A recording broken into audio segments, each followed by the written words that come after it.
Hey everyone, welcome to the Prophecy Roundtable. I am so glad to be with you. As you can see, I've got some amazing guests and co-hosts who are going to help us dig into this exciting question tonight of who are the 10 kings, right? So we're going to be looking at Revelation 17 and many other texts as well. I imagine this will be, well, as what we promise, an insightful and entertaining chat about the end times. That's all we can promise you. All right, so we're gonna dig into this. I don't think that we're all necessarily on the same page, but it should be a fun discussion. Before we get started, I want to remind you, if you want to contribute to this ministry, you can go to my Patreon page. You can also download the app, the Way Congregation app. It's a great resource, a lot of free resources on there for you as well. So make sure to check that out, and do join us this coming Shabbat right here on this channel, or come to Lakewood, Colorado if you are in the area. Love to meet you, and we'll be going through the book of Acts. It's going to be fantastic. Well, hey, gentlemen, it is so great to see you. Really, a couple of weeks off. We had a wonderful Sukkot. Joel, I hope you had a wonderful Sukkot. Scott and Gavin, I'm not sure if you celebrated that, but we had a good time here in Colorado. It was really, really wonderful. So it's good to be back. I miss doing the show, and I think this is going to be an exciting topic tonight. So the basic thing that we're going to start with, I'll kind of lead off with some scripture, and then Joel is going to give us some of the historical perspectives on this particular question. So we are looking at Revelation chapter 17. Probably a lot of people are familiar with this. It said, one of the seven angels who had the seven bowls came and talked with me, saying to me, "Come, I will show you the judgment of the great harlot who sits on many waters, with whom the kings of the earth committed fornication, and the inhabitants of the earth were made drunk with the wine of her fornication. So he carried me away in the spirit into the wilderness, and I saw a woman sitting on a scarlet beast, which was full of names of blasphemy, having 7 heads and 10 horns. The woman was arrayed in purple and scarlet, and adorned with gold and precious stones and pearls, having in her hand a golden cup full of abominations and the filthiness of her fornication, and on her forehead was written, Mystery, Babylon the Great, mother of harlots and of the abominations of the earth. And I saw the woman drunk with the blood of the saints and with the blood of the martyrs of Jesus. And when I saw her, I marveled with great amazement. But the angel said to me, Why did you marvel? I will tell you the mystery of the woman, and of the beast that carries her, which has 7 heads and the 10 horns. The beast that you saw was and is not, and will ascend out of the bottomless pit and go to perdition.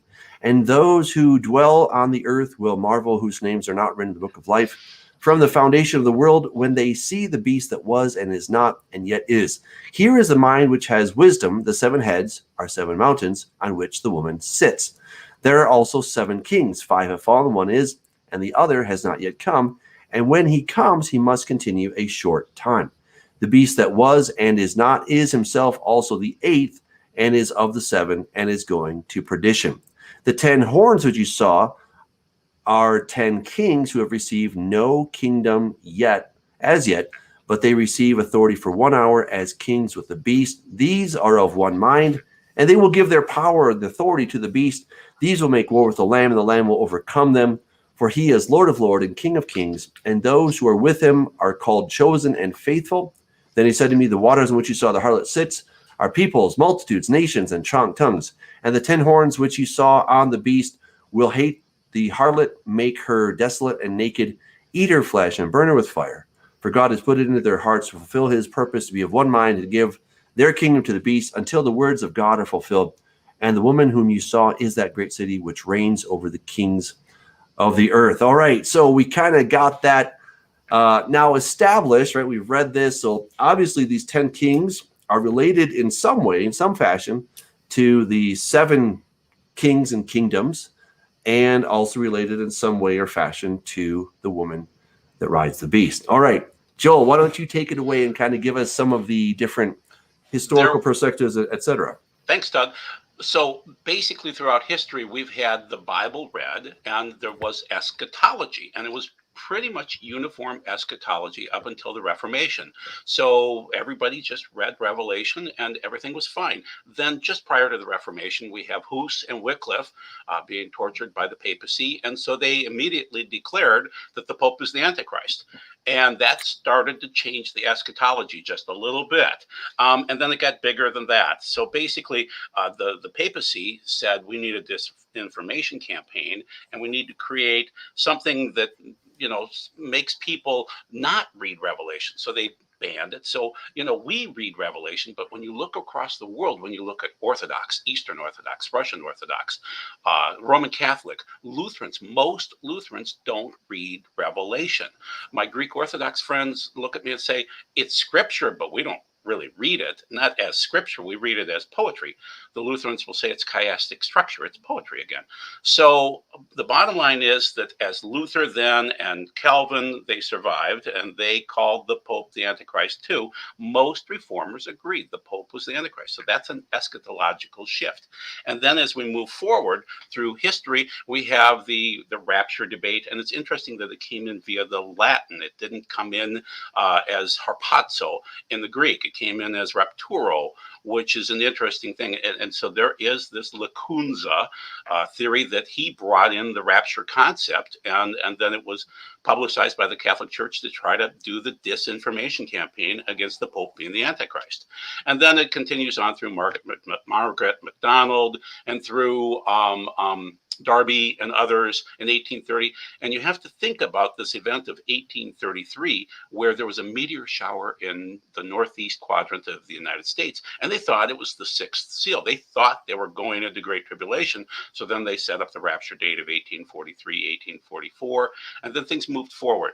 So I have my Schofield notes sitting here. So in 1917-ish, Schofield published his notes and he said, it's the revival of the old Roman Empire. So this Eurocentric concept, kings in Europe, he was pretty much pushing that. 10 kings, Gentile world power, sorry, Scott, and so the Scarlet Beast and everything like that. So Schofield pushed it hard, and my father was a pastor, and there are many great pastors from that time frame, from say the 20s, 30s forward, that all pushed the same eschatological view, Europe-centric, 10 kings in Europe, and then we're looking for the revived Roman Empire. The problem is it isn't working out that way, and so I've been working on this for 15 years, and others have, and it's John Heller's fault that I kind of started going down a new road, which is the tech kings, because John Heller has been publishing consistently these pictures of Amazon and Google and other factories, we'll call them, or fortresses, data fortresses that are on pipelines. They're not on rivers like they used to be. They're on pipelines, digital pipelines, and they're building the infrastructure, I believe. And John and I were talking a while back, and he was talking to Benjamin Baruch, and Benjamin said, this AI is the mind of the beast. And when we read it in 17, you'll see that it's not the nous for the mind, the organ of the brain. It's going to be the nome, which would be the function of the mind. And I argue it's AI programming. It just sounds like it. So that seems to be the historical thing. And Gary Stearman came out just the other day here and said, yep, it seems to be tech. And he and Manuel, oh goodness, what was his name? Mondo Gonzalez did a report the other day on Prophecy Watchers and said it's going to be big tech. And I did a video about a month ago about the same thing. It seems like it's big tech. It seems like they're building the infrastructure. And you can't just, there's a process of handing it over from big tech to the beast. And you can hand over tech, especially an infrastructure, but you can't hand over kingdoms in the same way. And it doesn't seem to be Eurocentric anyway. It's worldwide. So that's what I have. Very cool. Go ahead, Scott. I have no issue with Joel calling the Gentile nations who are heathens that don't believe in Yeshua Gentiles, because that's what they are. As far as no doubt, this system is going to use technology. Sure. But I'm pretty sure I haven't talked to Doug pre-show about this, but I'm pretty sure he's going to be able to show us some links that are ancient. And these 10 kings, I believe, are they're certainly probably going to be manifest on earth or 10 individuals but not necessarily 10 companies. But I think the principalities behind them are supernatural, like extra, other dimensional. How they manifest in this coming time period is another story. But I mean, I don't think it's coincidence, guys, that everything is sort of seeming to converge to steal from John, and and that we've got a united nation that wants to divide the entire world into 10 regions. And, again, those regions of that nature have not arisen yet. Joel mentioned about the Schofield thing about the revived Roman Empire. I don't think Rome ever went away. It just split off into two legs. And we're right now, we're sort of the capital of the new Rome / Babylon as far as America goes, as Pax Americana. I mean, it's always been part of the plan of the people that really, kind of run the world. I call them the head puppets because they're not the puppet masters. Their masters are the demonic forces, powers, principalities. So I don't like to give them any more credit than they deserve. They're evil. So true, very true. Gavin, do you have some thoughts you want to share about who these might be? And then I'll go next. I'll give how I see Scripture fitting together on this thing. Yes, I think we're looking at the unfolding of history. And if we look at what history has done basically down from the time of the formation of the European nations and then recent history with the Reformations in Germany with Frederick the Great, Bismarck, and in Italy with Mazzini and Garibaldi, with the general onward movement of history towards unification, and an attempt even in the last 50 years to unify Europe into one conglomerate, which didn't work out too well, did it? But generally speaking, we're looking at the climax of history, which the scriptures tell us very clearly, will end up with a harlot rule in Revelation chapter 17, and then an Antichrist rule after that, both of which are demonstrating 10 kings, 10 horns. So, Doug, did you get those images that I sent to you by email? I did, yes. If you could throw up the one with the map of the New World Order from the Pennsylvania Crier from 1941, to do a little screen share, that'd be interesting to start off with. So which one is it? It's the big map there, Doug. Oh, okay. And it's a picture of the world divided into 10 geopolitical or economic bioregions, and it is an indication that the powers are within the world, the Club of Rome, the New World Order operatives, the deep state. They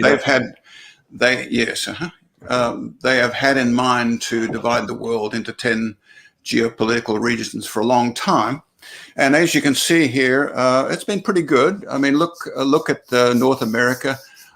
Look, there's no border between Mexico and the United States, or between the United States and Canada. This map was made back in 1941. So they've been planning this all along. And then we've got South America as one great big chunk of the 10. Then we've got the African Union there. And look, there's no South Africa. They plan to dissolve South Africa, and that process is well underway. As we can see, it's going the way of Zimbabwe. And then we can see that the rest of the world, the USSR or Russia, China, India, Pakistan, and then they've got some little stuff going on with the Hebrew land, they call it there. And then England and Australia seem to be connected in some interesting way, and Japan. So this is the think tank at work, in which the powers have been thinking of ways in which they may choose to divide the world and bring it under control of 10 nations in a pretense of some sort of democracy. But as we read in the scripture just a minute ago with Doug, we realize that these 10 kings only serve for a short time. So it may be that they just were used by the Antichrist as a pretense to say, look, we're gonna be democratic here, but very shortly after he assigns these 10 kings their sovereign rulership, he takes over holus bolus and brings in the 666 system. So yeah, that's interesting, isn't it? Yeah, absolutely. And I think what you're suggesting, I think that could be all part of this. Like we're trying to put together a lot of different pieces. So if I could, I'd like to just kind of take a step back, and I think let's start with the foundation. I always like foundations because then once I have a good foundation, I feel like we can build on that. But sometimes in other eschatological systems that I have listened to in the past, it feels like it's kind of shaky. So I'm not challenging whether the whole Roman thing could be part of it. It's very much a possibility, but I'd just like to put some things into perspective if I could. So it talks about the 7 heads are 7 mountains on which the woman sits. I really think this is a big deal. We need to look at this. So in Corrupting the Image 2, I talk about how Satan, he was the king of death, and one of his major epithets was the Great Mountain, which in Sumerian is Kurgal. All right. So this is yet another epithet of Satan, this whole idea of mountains, and then mountains and heads, we see are kind of the same. So if you remember back to geometry class, if A equals B and B equals C, then A equals C. So therefore, 7 heads, these equal 7 mountains, which equal 7 kings. I think the math is pretty simple there. So therefore, the 7 heads, the 7 mountains, and 7 kings are one and the same. There are 7 of them, but these are 7 things that we're talking about. So these are the 7. These are the kings or kingdoms of Shinar, or ancient Sumer, that emanated from Enlil, starting with Nimrod, who is the beast that was, is not, and ascends out of the abyss. And the 7 heads are 7 mountains on which the woman sits. So if you remember, I've shared in past episodes where I've brought up, let's see if I can maybe grab that right here. I'm trying to talk and produce at the same time. It's a lot of fun, I got to tell you. But, what I've shown is that woman who rides the beast, and the beast is Nimrod, and the woman who's riding that beast is Ishtar. So I'm just trying to pull that up right now. Give me 1 second, and I'll have that for us to take a look at. Here we go. All right. So can you guys see that? Yeah? Mm-hmm. Okay, yep. Good. So again, the woman that rides the beast, right? This is it right here. This cylinder seal from about 2100 BC is an incredible picture of part of this mystery that we're talking about. And again, I know this has obviously future implications and maybe many present day implications, but I think we have to go back and look at the foundation to begin with, right? So the woman here is Ishtar. She's this naked woman. She is the goddess of lust. She's the goddess of homosexuality, transgenderism, lesbianism, transvestitism, pretty much any kind of lust, and not only sexual lust, but fame, fortune, you name it, she'll do it. All right. And she's standing on this beast. This beast is called the Anzu bird. He's kind of a hybrid of both Ninurta or Nimrod and Enlil. And I show in the book that this is the beast that was, is not, and will ascend out of the abyss. So I really think we have to, just keep this in mind. So the point I want to get to is that when we're thinking about this, we see some pretty amazing things. In other words, we have to understand that I'll go on in Revelation 17:10. There are also 7 kings 5 have fallen, 1 is, and the other has not yet come. And when he comes, he must continue a short time. All right, so a short time and 1 hour, I would argue those are both one and the same thing. So when we start looking at the 5 empires, these are 5 empires that ruled Sumer or Shinar, the kingdoms between the rivers of Mesopotamia, in succession before John wrote Revelation. They were Sumer or Old Babylon, Akkad or Assyria, Neo-Babylonian, right, under Nebuchadnezzar. Then you had the Medo-Persian Empire, and then the Greek Empire. So that's 5 empires that all ruled over the area of Sumer or Shinar, or what we call Mesopotamia. Those are the 5, right? And then in John's day, there was one that was ruling over, which was, of course, was Rome, of course. There's no question about that. So they all had influence over that area. But what's interesting is not only did they have influence over the geographic region, but the religion of that region, which is, of course, the religion of the ancient Babylonians or the ancient Sumer, and specifically, it was the woman that rides the beast, right? It was the goddess Ishtar and all those gods. When you start looking at all of the mythologies that, we think about, the Greek mythology, the Roman mythology, Zeus or Jupiter, or, any variation on those themes, where do they all originate from? Right back there in Shinar. That is the big thing. So while the land itself passed into different kingdoms, what happened was the religion of that area went into those kingdoms and began to kind of dictate what they were doing. So pretty interesting stuff when we start putting it all together. And so again, there are 5 have fallen, 1 is. So 5 have fallen. I've already stated those. 1 is, that's Rome. And then there's 1 more that has not yet come. He says the other has not yet come, and when he comes, he must continue a short time. So the answer to the last kingdom, I believe, is in the text itself. We know that it will continue but a short time. The last kingdom will be the kingdom of the 10 horns.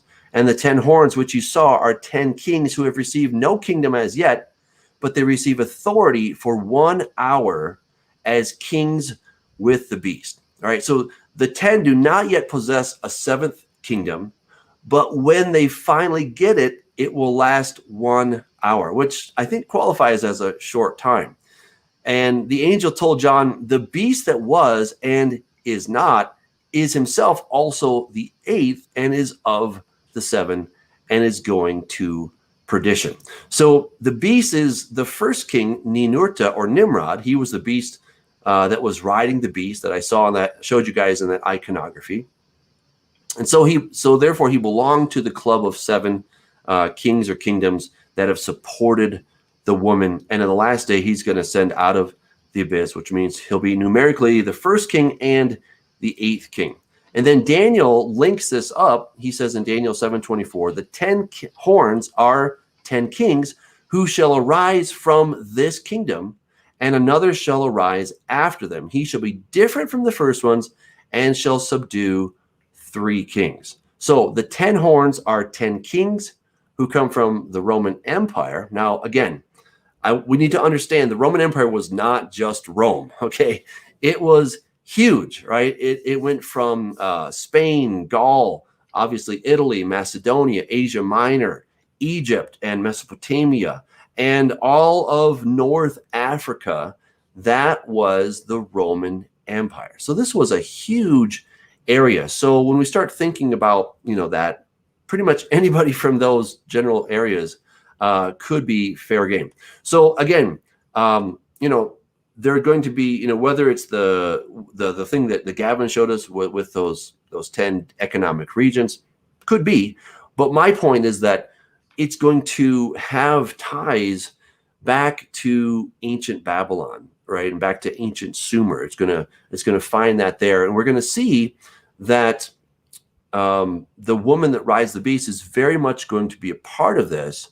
But when they no longer need lust to sell this package that they're selling, to sell this idea, this vision that once they don't need her, then they'll get rid of her because she just becomes dead weight. And I think what's interesting is when you start thinking about the woman that rides the beast, and I start looking at things like transgenderism. I mean, that was one of her major powers. She could change men to women, women to men. She had a retinue of transvestites and homosexuals and lesbians, and we see this happening in real time, right? We see that many people are becoming transgender, or at least not a lot of people, obviously, but the perception of transgenderism is really catching on. So I'm not only focusing on that, but that's part of the picture when it comes to looking at who are these 10 kings. So back to you guys.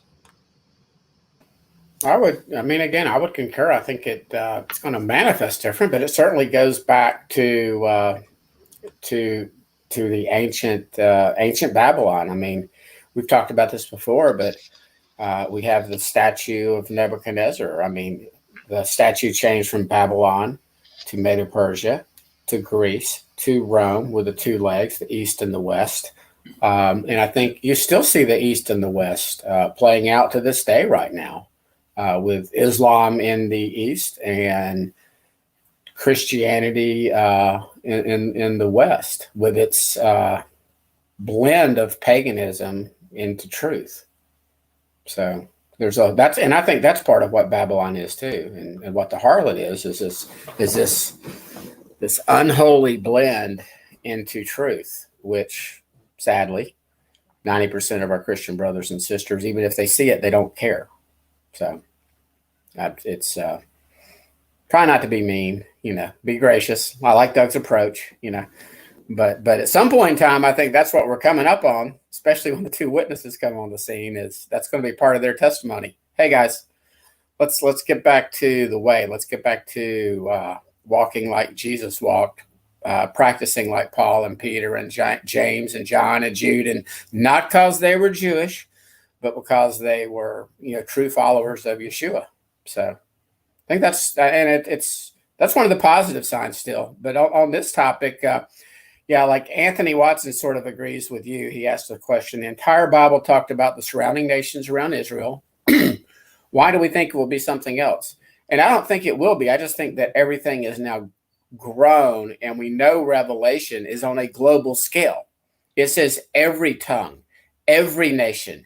So although I do believe the focal point will go back to Jerusalem, and where Judah has been gathered back and formed the modern nation state of Israel, I am not agreeing with Anthony that Mystery Babylon is just Saudi Arabia. If it's the Roman Catholic Church, it's Greek Orthodoxy, it's Rome's daughters, the Protestant Church, all these things that in which truth has been mixed with error. That's Babylon. It's the commercial system. It's everything. It's entertainment. It's politics. It's banking. Babylon is much more than just a false religion. It is the current world system that we're living in, and that we see getting more and more centralized in the powers of a few people, a few people that really, and I don't like to say that it's not a conspiracy theory. They run the world. I mean, the top 1% of the 1%, pretty much control elections, decide who's going to get elected, and influence the media, and then indoctrinate the masses. And that's why people think people are scared of people, because they didn't get the thing, when the thing doesn't even keep you from getting the other thing. So, I mean, but I've had intelligent people tell me that they're scared to be around people who haven't gotten the thing. I'm like, but your thing doesn't keep you from getting my thing, even if I have my thing. So, but all right, you see it playing out. How do we come, Scott? How do we come out of Babylon then? I mean, where do we go? How do we get out of there? In your system? I think that's going to be the purpose of the two witnesses. It might be one day. We talked about this earlier, about that second Exodus, which again ain't just Judah. It's worldwide. No, I'm serious. No. I'm just totally serious. It could be that is how ultimately at the end of this age. And I'm not saying we're definitely there. Yeah, I'm not. God hasn't told me to leave. I don't see a crowd of pilgrims going out to the Ozarks at the Talladega National Forest. So I've obviously argued that I think that Babylon will be rebuilt, and I still think that, but I think it's far more than just a city. Okay, I think it's a whole system. It's a worldview. It's a lifestyle. All right, and whether there's an actual city or not, it doesn't change anything, right? It's already here. It's just like Hollywood. Hollywood is a place. You go there, you're like, wow, this is Hollywood, boring. But there's a whole lifestyle of Hollywood, right? And they export movies, like them or hate them. That's Hollywood, and I think that's the same idea, is that Babylon is all around us. It's kind of like the Matrix, we're in this thing. And so how do you leave it? It's not by going to a different location, but it's about having a different lifestyle, a godly lifestyle. And I think it's easy for us to say, well, it's all the Muslims, or it's all this group, or it's just, the Romans, or it's the Vatican. I think those are very popular theories, because what it does is it excludes me from responsibility, right? It externalizes the responsibility onto somebody else. And I think that is a terrible danger that, we can fall into, because we all think that we're the Church of Philadelphia. But I just don't think that's the case. And I think when the two witnesses come, they're really going to they're going to, witness, they're going to prophesy. And just like the prophets of old, their word is repent, right? Come back. The day of the Lord is at hand. It's coming. This is the time that you need to repent. And we see this, that before God sends any judgment, he always sends a witness or two to let people know this is the time you've got to repent. And the world's going to be like, whatever, and so what does Babylon do? Babylon is that lust. Again, it can be sexual, it can be power, it can be fame, you name it. Babylon will give it to you. You want it, we got it. It's kind of like Vegas, anything goes there. And that's the basic idea. But that's essentially the world in a nutshell. You can be, anything, and that seems to be okay. And so my point is just that, Babylon is very much related to this. And when I went back in my book, I showed that it's Ishtar. And Ishtar, she is the woman that's riding the beast. I showed you guys the picture, right? You can't get any more on point than that of a woman riding a beast. And so, any solutions that we come up with, any ideas have to at least, touch back to that to see how it would work. Doug, need to ask one thing. We need to ask ourselves is, yes, we've seen the woman riding the beast going, and the mother-child cult going all the way back to Babylon, and manifesting all through the eras of the Medo-Persians, the Greeks, the Romans, and then on into our time. But when in Scripture did we first see the woman riding a beast with 10 horns? Because that is probably going to be a key to helping us with the timing there. Mm-hmm. And we do have a slide there. Doug, on Daniel. Daniel's picture of the 10-horned beast, and John's image of the 10-horned beast side by side there. Hold on, coming. It's like here we go. It's an amalgam into one beast of the images. That's what John saw, yes. But we have to ask ourselves this question: are all those 10 horns on one head? And I believe that we've got evidence from Daniel 7. When we look back here, what Daniel saw when he had his vision, he saw the New World Order 10-horned beast. I call it the New World Order 10-horned beast, as a discrete entity with 10 horns coming out of that one head. So that's what Daniel saw.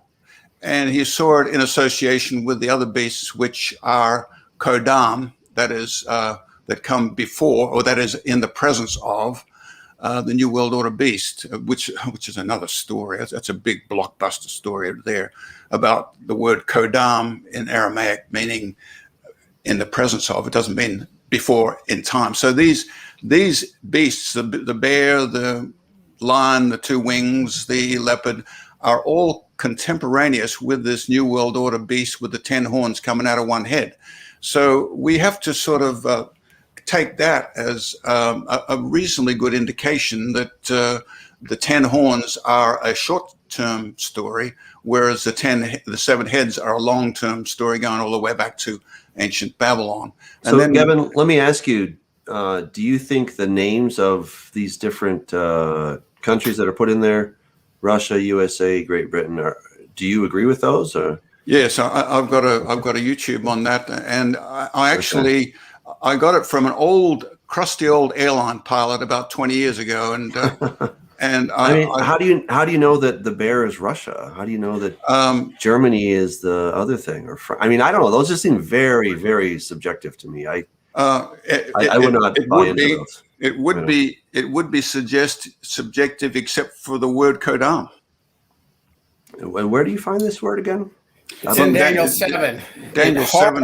Horrible translation in all of our English translations. And 95% of prophecy scholars have tried to pigeonhole Daniel 7 back into Daniel 2, when Daniel 7 is completely about the very end of the age. As we can see, it can't be all historical, because John is seeing that pretty much the exact same vision that Daniel saw, because they're the same creatures. And if we're at the end of the age, and back to Anthony Watson's point earlier, if we're at the end of the age, he wants to focus only on Islam, sort of like Joel Richardson and some other people do. You've got China in play. You've got Russia in play. You've got America. Again, we can't help but be 2021.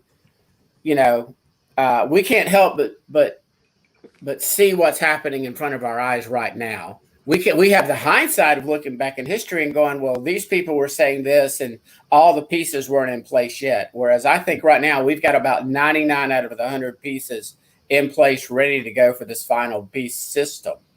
As far as the technology, as far as the ability to control, I think China is a test case right now. But yeah, I'm in total agreement with Gavin that what this represents is these three, I guess, world powers. And if we see it and we look in Daniel 7, they actually survive after the beast is destroyed. What verse is that in, Gavin? What verse is that? Daniel 7. It's Daniel 7. If you can bring up your Hebrew there, Doug, for Daniel 7:7, you'll look at the word. Look at the word kodam. It's in Aramaic. Which verse? Daniel 7:7. Okay. And it had that word all before it. After this, in the night visions, behold, the fourth beast, dreadful, terrible, exceedingly strong, and had huge iron teeth, devouring, breaking, piercing, trampling the rhythm of its feet, different from all the other beasts that were before it. And I've done some research and discovered. Is that this right here? It's a word before in that last sentence there, Doug. Yeah. Kadama? Kodam, yeah. And that word kadamaya. So kodam. That's like the word kadima. It's the same word as like kadima, which means it means in the presence of. Yeah, it does not mean before, as in 2,000 years before, like in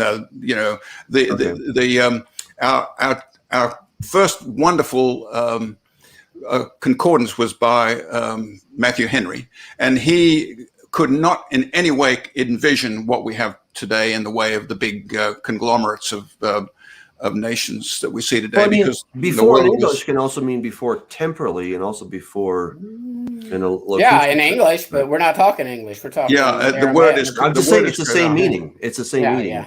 You come before a king. No, but you come before. If you're in front of a king, you are before him. But if you're 10,000 days or 2,900 years before in time, where the modern Bible scholars and writers of the concordance have said, Daniel's beasts are a recap of Daniel 2, which is completely which is completely wrong, because the word kodam proves that you've got to make this beast with the 10 horns contemporaneous with the bear, the lion, the eagle's wings, and the leopard, and also this fowl with the wings of a fowl. So we're looking here at some superpowers that we have today. And this has also been brought out by the guy who was on End Time, who recently passed away. A wonderful guy. I actually met him once. Mobile. Yeah, that's Irvin Baxter. Yeah. So it's starting to come out that people are starting to look at this, Doug, and the reason why we have to say this is not speculation is because of the word kodam.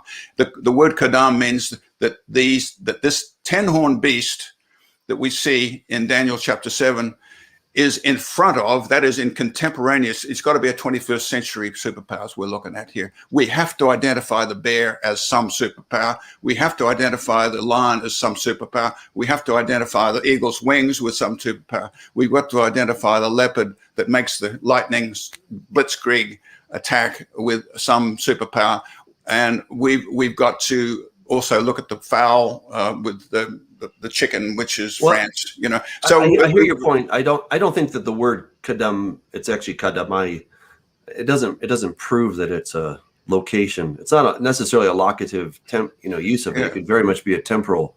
But either it could be. But I don't think you have an case there. If you look at the word kodam and how it's used throughout the scripture, that's the icing of the cake. It's just like Hebrew kadima, which the proof is over in Revelation when John is given his vision about 500 years later, and he sees the exact same beast into this, like it's almost as if. Yeah. Well, it's almost as if the 10 horn from Daniel has consumed and subsumed these other three and taking them all over, and that's what we're talking about. Are you saying that the seven seven mountains are those that you just talked about? No. The seven mountains are exactly what you said. In other words, the seven mountains go back to Egypt, Assyria, Medo, Persia, Greece, Rome, number 6, and then the one with the clay and the iron, which would be number 7, and then you've got the Antichrist popping up in number 8. You see, so I totally agree with you, Doug. The 7 heads go all the way back, but the 10 horns are a short-term 21st century or 20th century or modern. It'd have to be these 10 horns, these 10 kings. If they are geopolitical 10 superpowers, they have not yet got a king over them. But the Bible says that they will have one for a short time, and that'll be when the Antichrist comes in, kicks out the harlot, and unseats her. Because the harlot is going to run out of steam, because she's going to try to bring in her coexist dominion theology into the third world full of corruption, and she's going to fall flat on her face. But the people who are given power to say, oh, would you like to take over these countries? Would you like to take over? They'll say, yes, please. I'd love to have power over certain parts of the world. And they will jump at the chance. And same with the clergy response teams. People who are given money and power will choose to join the coexist gang and join the harlot as she rides the beast in the first 3.5 years of the final 7 years of the age, before Antichrist pops up, and he says, "Oh, I'm gonna be democratic. Here's 10 kings are going to rule over." And boom! As soon as they take power, he knocks them off. So that's why it's such a short period, because he is disingenuous in the way that he says he's going to use those 10 kings. Do we think this is a 1 hour, like a 60 minutes? Hora is the Greek there. What do you think of the word hora? I don't think it's 1 hour. Literally an hour? No. Literally 1 hour. That's it. Or it may be a Jewish hyperbole. So you would say a festival, a moed. It could be. What if it's the final 6 months between Passover and Yom Teruah? What if it's in the Bible? Well, you haven't. No, it could be just 60 minutes. It could be 60 minutes. It could be a moed. It could be a year.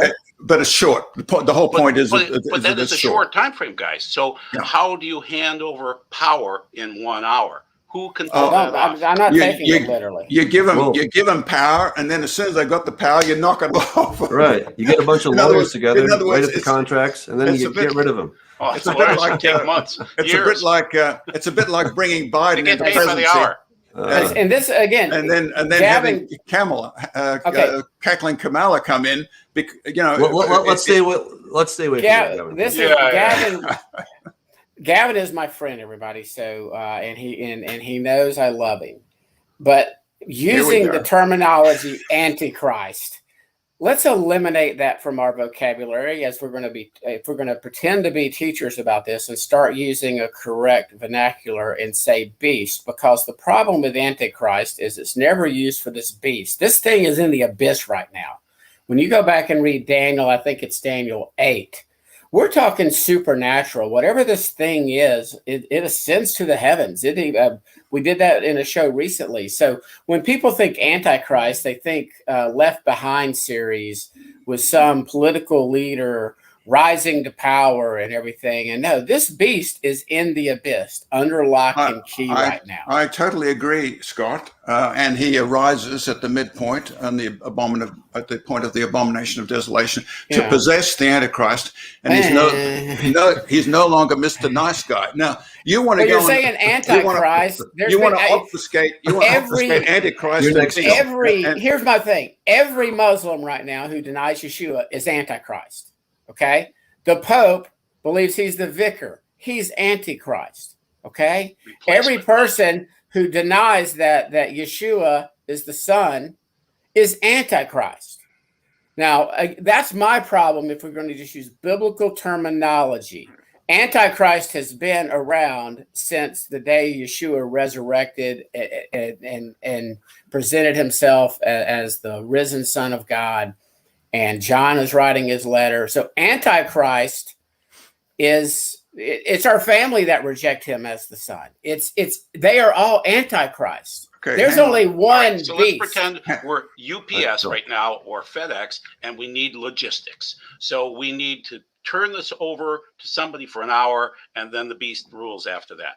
So how do you get that done in your scenario where you have 10 regional kingdoms across the world? I'm saying it's big tech, and they're working on the infrastructure right now, guys. They're building these big monolithic buildings next to squalor, say in Mexico or wherever else. And John's got one down the block in Ohio there. So the point is they're building the infrastructure. No one else is doing that right now, and they can turn it over. Now, it takes years to build it out. I work in tech, so I have engineers that take years to build things out. And we put teams of engineers on projects, and they get it all done, and then we have to test it for a period of time because it doesn't just work right away. So the main thing is you have to look at logistics of this and getting the technology done to pull this off. And I'm arguing that you can't do that with kings.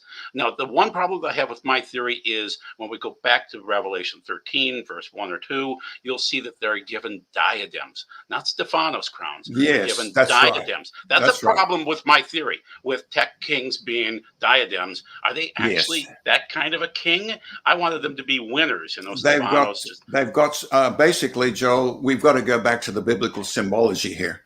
When we're talking crowns, we're talking sovereignty. So the horns are always powers, right?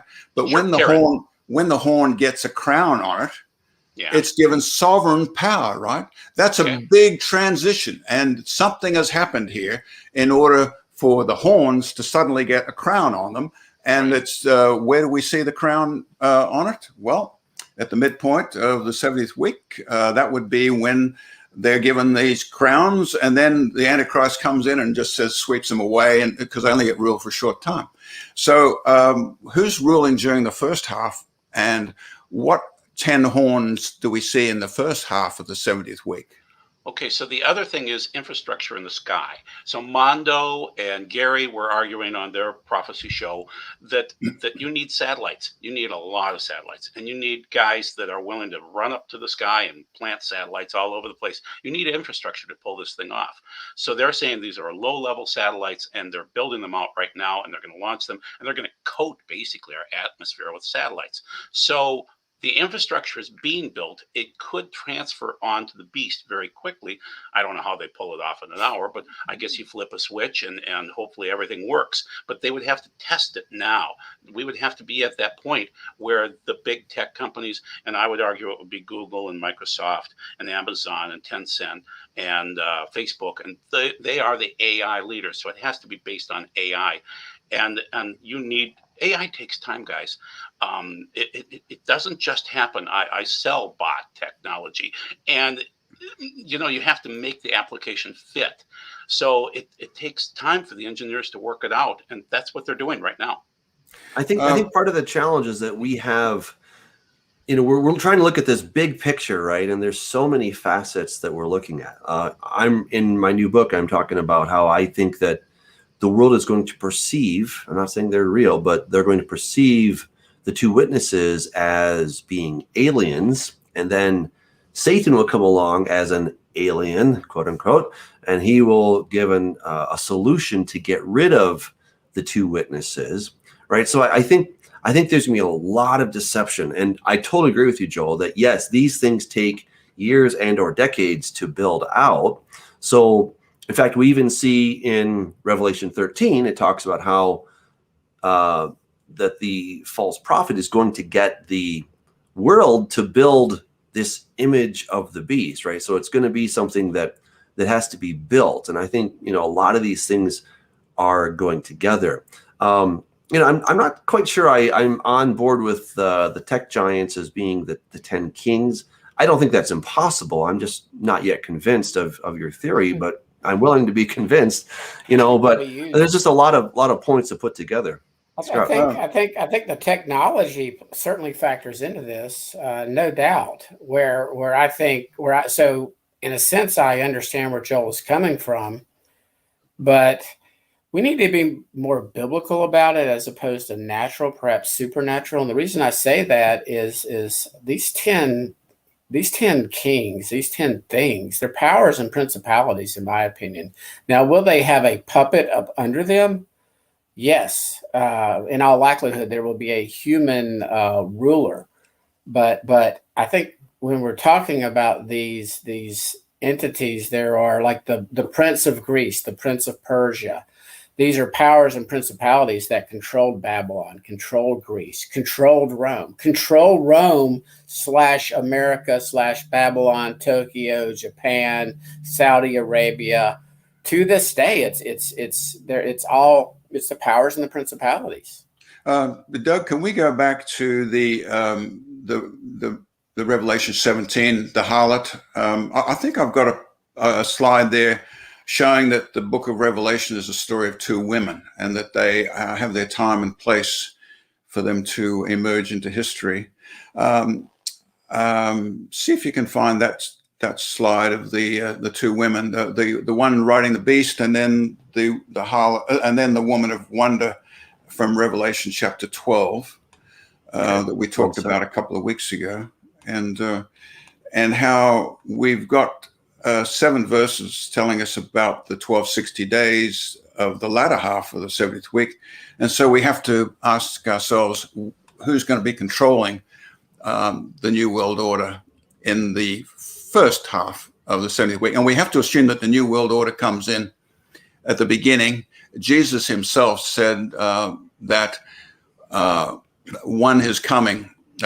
He came in his Father's name, but there's one who is coming, who is going to come in his own name. And this means somebody.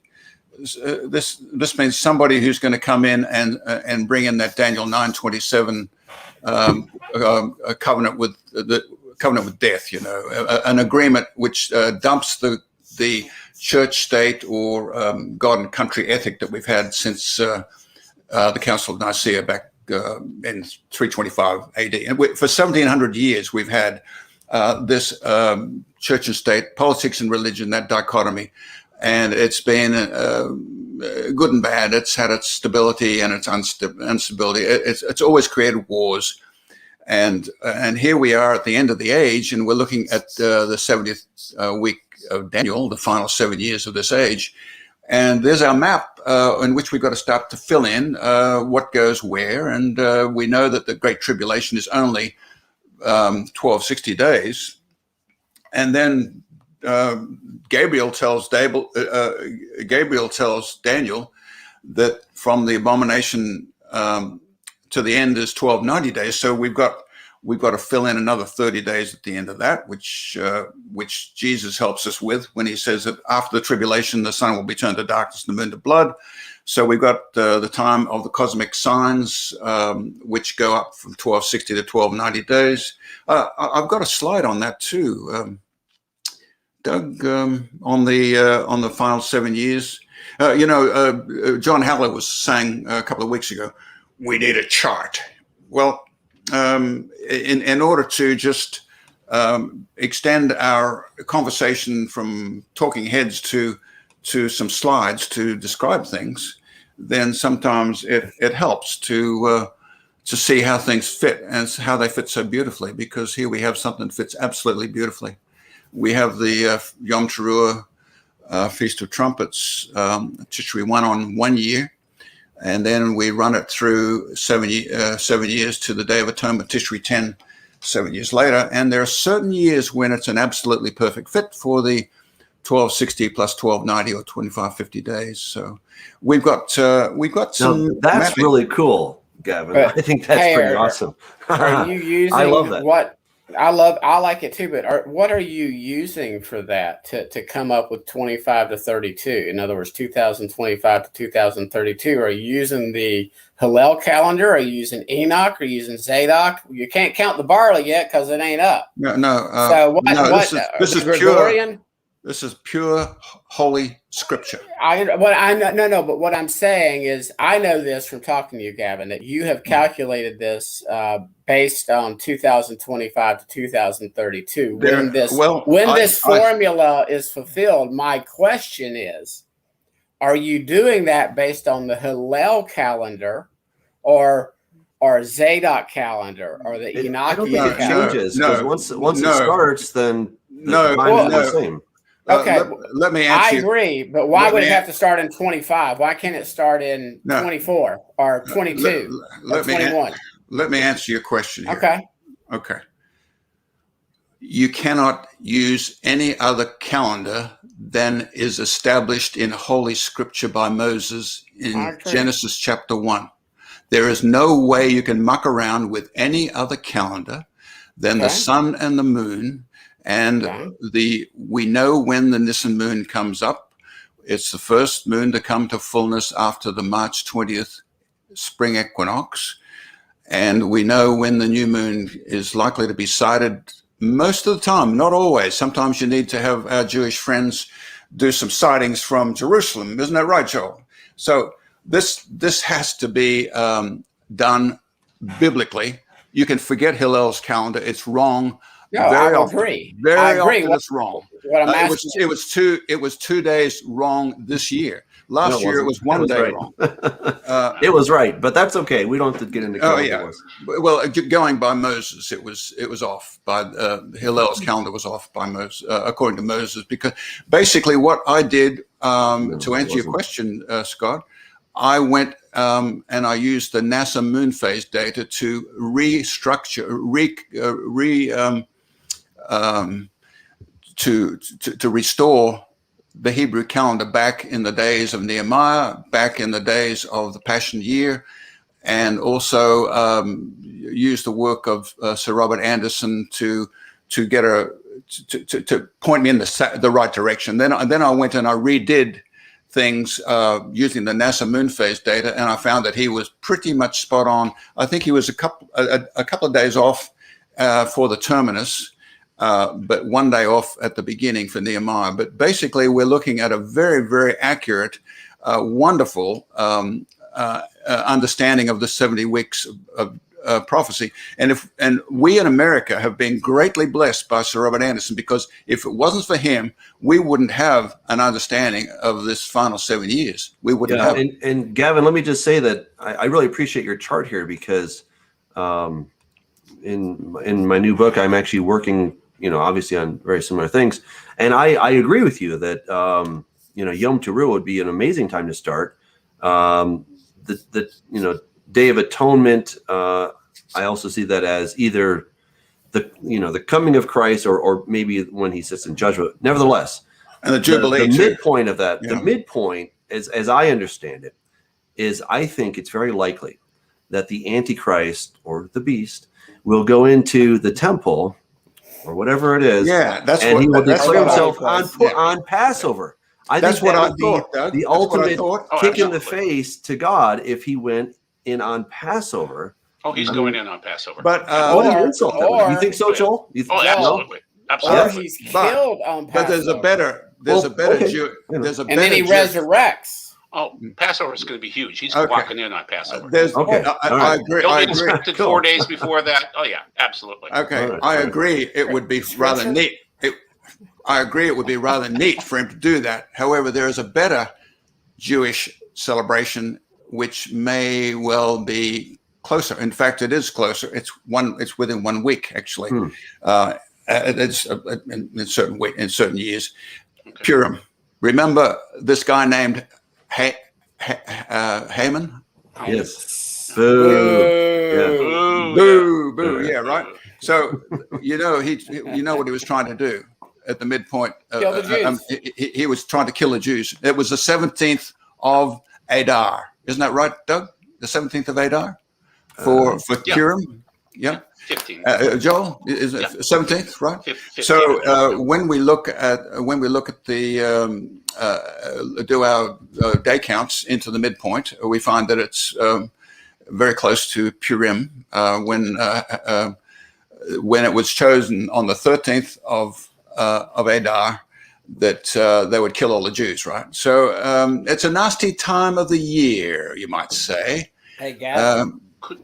On that note, I think it's interesting on that note that this beast that will rise from the abyss, at least the way Doug and I understand it, is the two witnesses are going to have the authority for the first half of these final 7 years. And so it could be very possible that they're representative, typological of the whole body. And that's when we really start to see the persecution starting to arise. And then it's total game on, great tribulation after the abomination of desolation in the holy place, not necessarily a temple, but perhaps the Temple Mount. So, the other that's an interesting perspective, Scott. The other way to look at it is which is going to provide the greatest challenge for the covenant people of God? Is it going to be the first half under the harlot, riding the beast, or the second half under the Antichrist? I would suggest that the 7 verses, there's 7 verses that relate to this final 7 years. 2 of them are in Revelation 12, which relate to the exile of the woman. Then there's the witness, the 2 witnesses in Revelation 11. And we've got Daniel mentioning times and a half a time twice. Then there's the 42 months of Revelation 11 and Revelation 13. So we've got 7 verses that seem to be talking about that same time period. 42 months equals 1260 days equals 360-day years, and it all fits very beautifully. And when I did this and I saw that it was a slam dunk bang exact fit, I said, well, maybe we might need to look at it, particularly since we're not studying the Teruah and Messianic friends. I was so glad to hear Joel blow the Teruah a couple of weeks ago, the staccato note of alarm. Yeah, that's right. So Gavin, question for you. So you believe that the beast that's going to, you agree the beast has authority the final 42 months to make war with the saints and overcome them, correct? No, you do agree with that? Okay. So the 2 witnesses, they have authority for 42 months. So that can't be the same time period, can it? 2 witnesses. It has to be. It has to be. No, whoa. How can the beast have the authority and the 2 witnesses have the authority?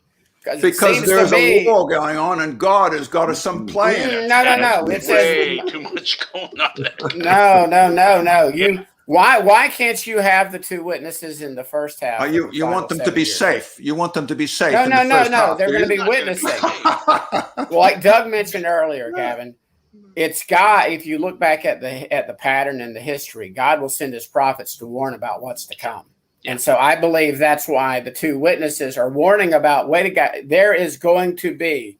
And if I see two little dudes start doing what they're, if it's literal, I mean, I'm not even worried about you calling me crazy anymore. Okay. I will go from 99.98 to 100% if I see this. And again, I like Doug's point that the only explanation for this other than supernatural, God is real, the Bible is real, is for them to try to go, these are some type of other dimensional beings. We also, it's because I've had my heathen friends tell me, hey, if that starts to happen, Scott, I'll repent. I'm like, well, you really shouldn't wait that long because, we might be wrong on this timing. I want to give the floor to Joel. I'd like to take us a completely different direction. Gavin, I love your chart. It's beautiful. I love charts. The main thing is Kimmy B was asking a great question. The mark will turn man into a computer. So the companies that I'm citing are working on AI, and they're not evil people. They're just working on AI, but they're also working on consciousness. That's the final frontier, really, is trying to figure out what consciousness is.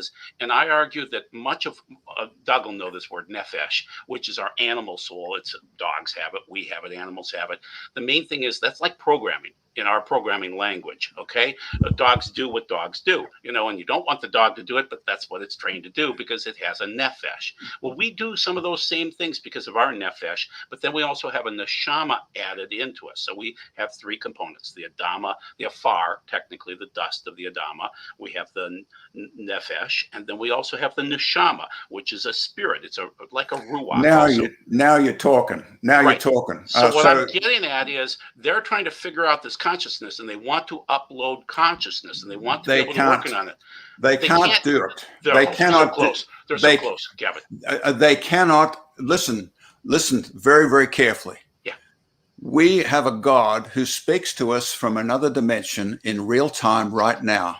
Right. And there is no way AI can come anywhere near what God has given to each one of us. In fact, he said, look, when you go up to witness in the latter days, don't even premeditate what you're going to, because I'm going to be speaking to you out of another dimension, giving you words to say. And there's going to be the two angels of witness involved. Right. Yeah. This is a big spiritual story from the courtyard of heaven, of the angelic rulers, and also the witness here on earth, which apparently with human beings is going to be very, very critical, because the powers of darkness are going to make their second screw up. So we can talk about the political power being given to the beast, as Scott has said in the last 3.5 years. But he does not control the chessboard, and God is the one who is going to be saying 7 more years to irreversible checkmate.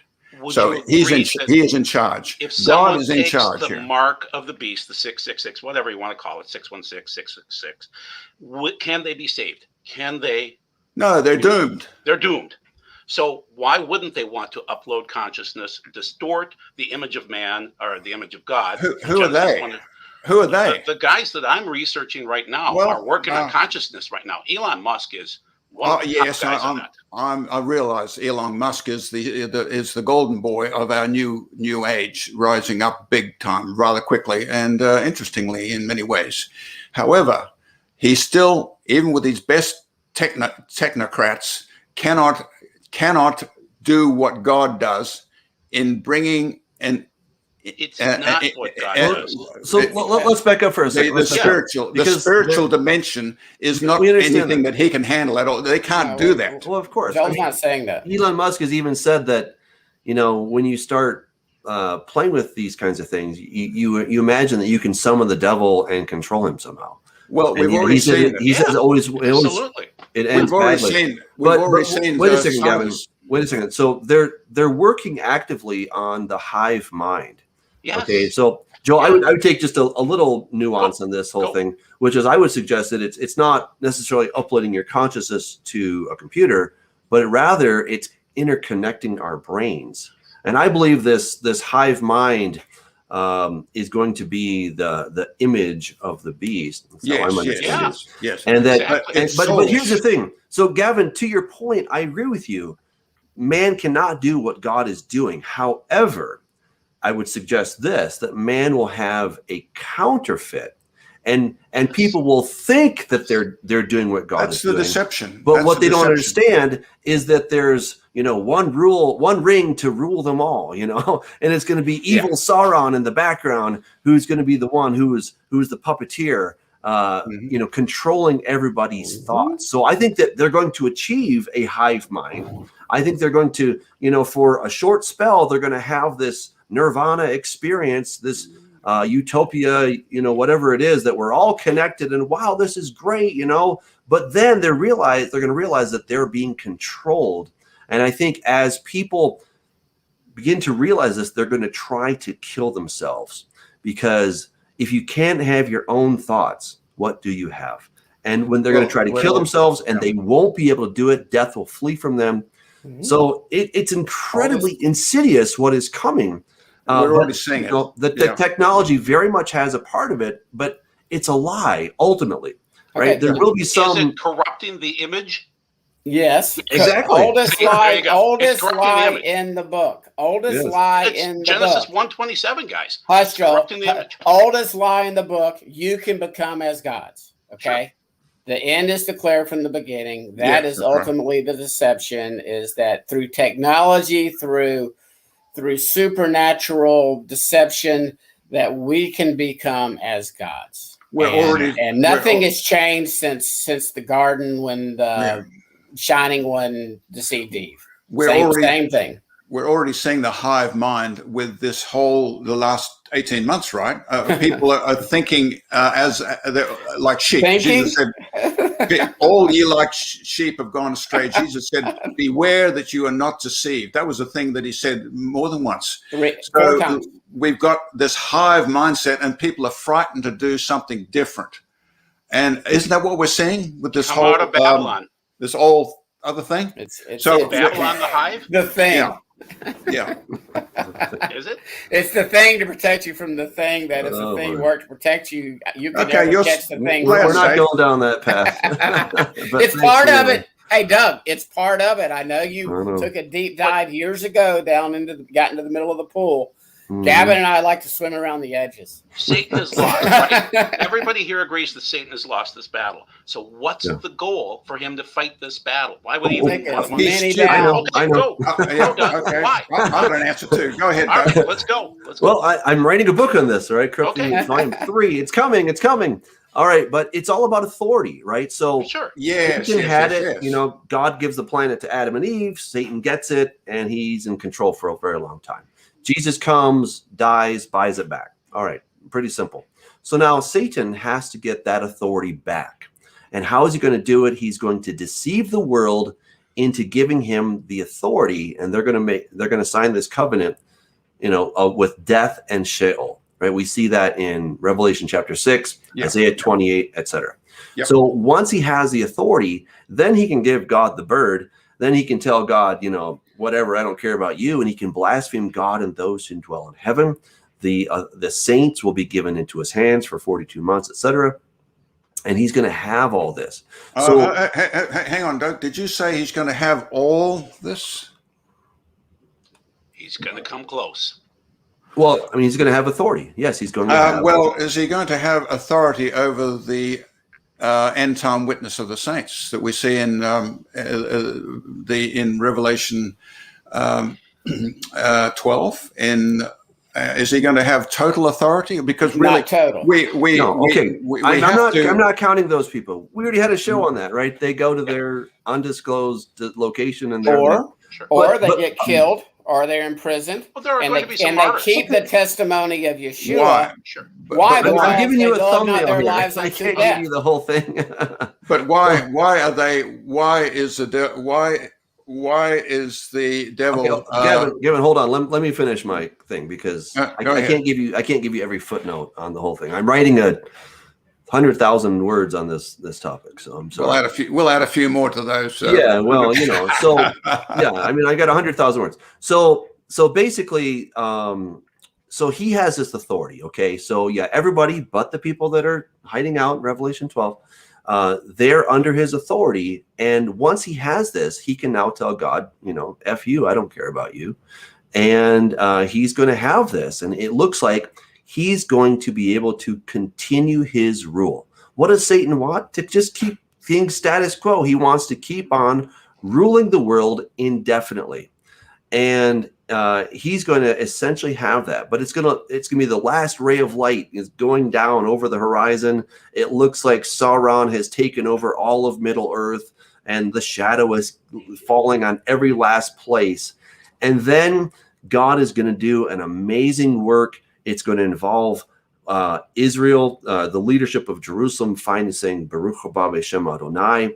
And when they do that, then the curse will be broken, and Yeshua is going to come back, and he's going to defeat the beast, the Antichrist. Right. So again, that's just a little nutshell of this whole thing. There's a lot more to it, but yeah, he needs the authority, because that is the weapon, the only weapon that he really has against an all-powerful God. I mean, what else can you really have when your opponent is all-powerful? So authority is what he needs. So how does he lose his authority? Did he lose the authority at the very end with Messiah comes back as the breaker? Or it says that God is going to annul his covenant. And the way he annuls the covenant is when the leadership of Jerusalem says Baruch haba b'shem Adonai. Because Jesus said, you will not see my face until you say Baruch haba b'shem Adonai. All right, so the whole world, including the leadership in Jerusalem, are going to sign on to this covenant with death and Sheol. And the way that they'll get out of it, it's glorious. I mean, I was working on this, and I'm like, oh, it's so beautiful. It's really simple. They're going to accept their Messiah, and they're going to move from an old covenant relationship, and by old covenant, I mean marriage contract. They're going to move to a new marriage contract, a new covenant relationship. And guess what? All of the obligations and agreements that they had under the old covenant are now null and void. Isn't that just glorious? I'm like, wow, God, that is so cool. Okay, Doug, can we expand that beyond the Jewish story of the defense of Jerusalem to the tents of not only Judah, but the tents of all the 12 tribes, the two Joseph and Judah, and all their companions? I mean, what about the fifth seal witness? Does that play a part in the court proceedings? Right. In the court proceedings, we've got the four horsemen of the apocalypse coming in, boom, boom, boom, bringing their report on the Day of Atonement, and then it's not finished there, because God says, now what about the saints? And then the fifth seal witness comes in, and God says, right, that's it. The sixth seal opens up. We've come to the very end of the age, at the end of the 70th week, and then we've got after the tribulation, Jesus said the sun will be turned to darkness and the moon to blood, and then Joel says that the prophet Joel, he says, I'm with you. Okay, he says, what I'm doing is I'm synthesizing the points. Yeah. You'll get an advanced copy. I would love for your feedback before I publish it. Again, there's a lot more than I can go into detail here, because it's But the witness of the saints in the latter days is absolutely crucial, because I'm not discounting that. I'm not discounting that, but I think it's a legal battle. Okay, Scott, you're muted. A request, okay, and Gavin, let's for future with the four of us. I mean, not Doug so much, but yes, definitely the three of us. Raise your hand. Be watchful to the other people. And then allow them to interject, because I do know it can get frustrating, and we have had some negative comments, and they were properly negative. So we all differ. We're all on the same team, but that would be a good example. Like, for instance, I try to hold my finger up, and Doug will acknowledge me, and same thing too. That's just the way. The great thing about when Doug has all the cameras up is we can see each other and cue off of cue off of our facial expressions, our hand signals, have your hand up type thing. So when I see Joel's beard going up and down, I shut up. Yes, you're right. It's beard. I'm going to put ornaments in it. All right. So, how about we have closing remarks on who are these two, or on the 10 kings?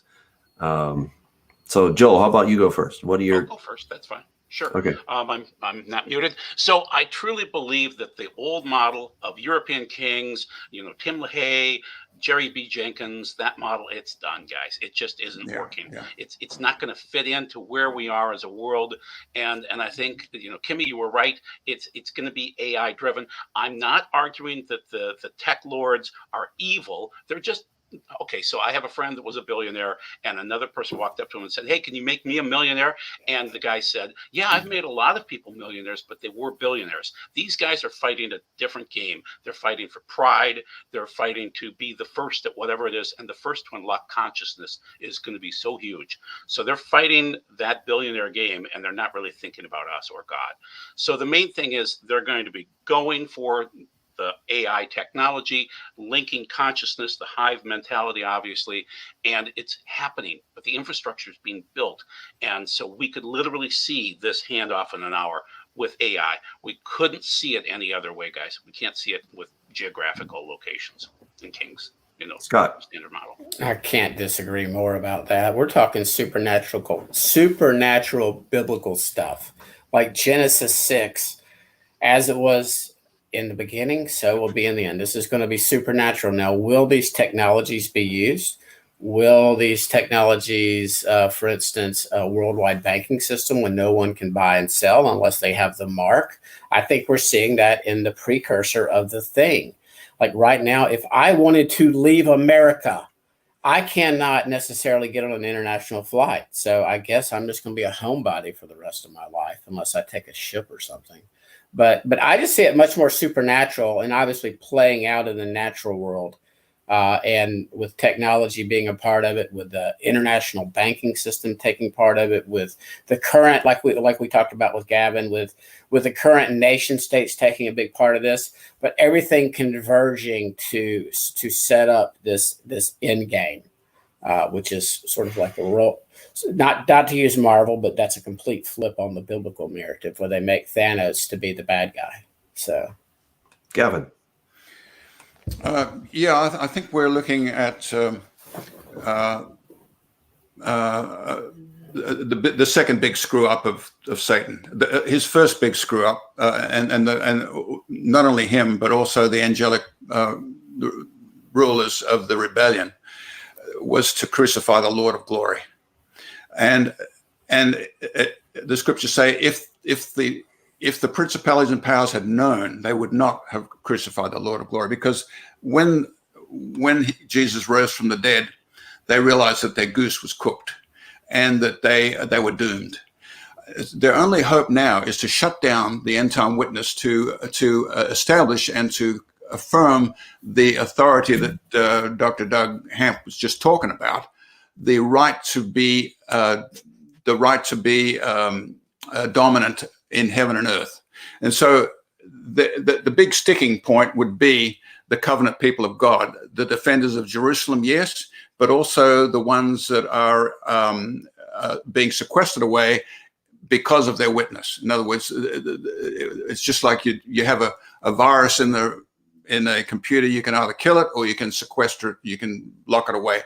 And in one generation, you don't have to kill anybody. They're gone because there's no mating between men and women because they're separated. And that's what we see evidence of in Zechariah chapter 12. The women and the men are repenting separately. So we're looking here at the powers of darkness trying to shut down the end time witness, because they know that if that witness goes through and succeeds, then they're doomed.